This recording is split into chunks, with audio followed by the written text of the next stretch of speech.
Hello and welcome to Aha Moments. This one was originally sent out on August 16th. If you received it by email, wonderful. If you did not, then subscribe at jrang.com and you'll receive Aha Moment Mondays every Monday at 8 a.m. Eastern. I have been writing these for over 8 years now, and I absolutely love doing it. And I love the comments that are coming back. What's interesting about the Aha Moments is I take a sort of an everyday situation that you probably encountered, and then take a little bit of a different perspective on it. So what we're trying to do is we're trying to teach ourselves to be a little disruptive, in a sense that, if we're always thinking the same way, we're not thinking differently, that we're not growing as well as we could, or we're not preparing ourselves to respond to situations when they come up. So being able to, prompt ourselves like that, to create aha moments, to create those discoveries, that's a good thing, right? You want to do that. So what I'm going to do is I'm going to read the aha that was released on October 16th. And then, I have a few more comments to make on it. And then feel free to like, share, subscribe, put your own comments in, write me a note, all of the above. Okay, here we go. Let's find it. The power of no. Here goes. Yes is such an inviting word. Yes is full of possibility, opens new doors and relationship, encourages risk-taking and trust-based approach to life. We love hearing yes to an invitation, receiving a new piece of business, securing an enrollment, achieving a goal, or anything positive about our health. No, on the other hand, can feel like an iron gate just slammed down. No is likely the word we heard most growing up. No was all about restrictions. In many cases, no was meant to keep us safe, but often delivered disappointment. Not wanting to condition my son with no, I found ways to sneak yes in there. Can we go to the park? Yes, but later. Can I sleep at Andrew's tonight? Not yes, but not tonight. Can I have a hug? Yes. Okay, so that one was always a yes. But it meant that no had more power because it wasn't a routine conversation starter or a control mechanism. There was room for growth or potential in a yes with an explanation statement. So no was saved for moral, legal, and safety issues. We don't like to hear no, but sometimes no is the right answer.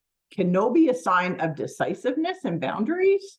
Can we draw a surge of strength from using the word no without feeling guilty? Aha! Setting limits can set you free. Wielded wisely, no is an instrument of integrity and a shield against exploitation, said Judith Sills, PhD, on Psychology Today. No, I can't babysit your kids today. No, I won't be joining your committee this year. No, I can't accept your proposal at that price. When your needs take priority, you are not in agreement with the request, or moral ground is challenged, no is a solid answer. Find the power of no in disallowing influence away from what is important to you. Ernest Yibola, I know I'm going to get that wrong, said, it takes true courage and real humility to say no. It sure does. And while I was going through and researching this, because it was actually my son that was talking about that in business, which is why I included, no, I won't accept that piece of business at that price. Standing your ground. Sometimes there is a power in no, and saying, no, that's my boundaries. I'm sorry, I'm not going to change myself. I think too, when I read with that one particular article in Psychology Today that I got the quote from, they were talking about, putting your needs first. And so sometimes, in a case of no, I can't babysit your kids, or no, I can't, take on the committee position or something, you're protecting yourself to a certain degree. And I think that's very valid. And we need to know when those boundaries happen.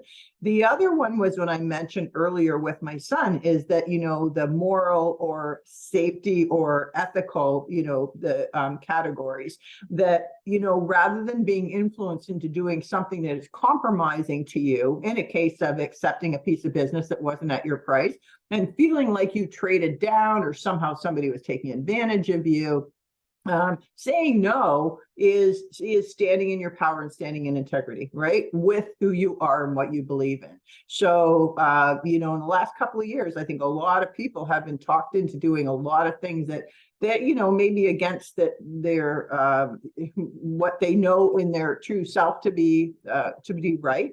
But when the masses move in a direction, and us being tribal beings, we like to feel safe in the crowd, right? We like to feel that that we are liked and accepted, and nobody likes to be ostracized. So standing in your power may not make you the most popular person on the planet, or certainly within your tribe. I have absolutely experienced that many times over, especially in the last year, especially, but for sure the last 3 years, many times in my life.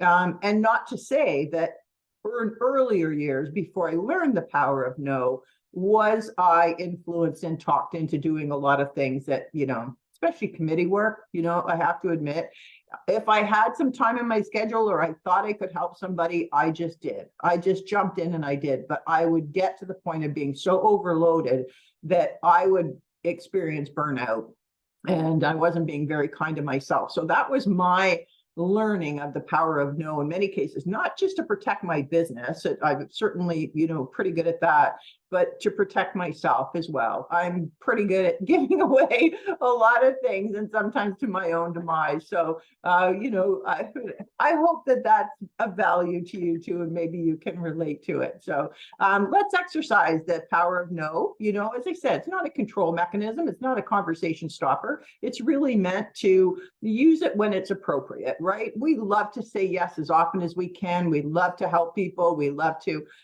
be there and support, whatever it is that we can do to make somebody's day a little brighter, to to support somebody from a business standpoint. If there's something I can do in my business that makes whatever that project or that initiative or anything just a little healthier, I am super happy to do that. But there is a point that that I get to, like everybody does, and says, okay, I'm out of time. Or sometimes, yesterday we had a great session yesterday afternoon. We invited people onto a town hall, onto a panel discussion with, there were 2 medical practitioners and, health practitioners, I should be more clear. One was a naturopath, one was a health practitioner, and then another leader in the freedom movement in Canada. And they were absolutely exceptional with me, talking about 50 simple ways to release the shackles of self-sabotage. Anybody who that registered, whether or not they were able to get on the call, got a copy of the recording. We capped it at an hour, but I'm telling you, we could have gone on forever. So that was part of what having to say no, no, we can't take any more questions, because I was respecting everyone's time. And then afterwards, there were emails piling up and things that I needed to do. But for a short period of time, I said no to that too. The sun was calling me. I have been, putting on a lot of steam this week, and I was looking so forward, just going for a walk and getting some sunshine. So I did, that was the boundary that I set. And I said no to, all the people that were kind of tugging at me at the time, and said, no, it's my turn. I need to take, 30 minutes for myself. So I hope that's valuable. As I said, I'm sure you can relate to it. And, let's decide that we're going to use the power of no at the right circumstances a little more often, and just honor ourselves in the process, right? Okay, so I hope that was good, and I look forward to hearing your comments. And I'm just looking for my button here. So succeed deliberately.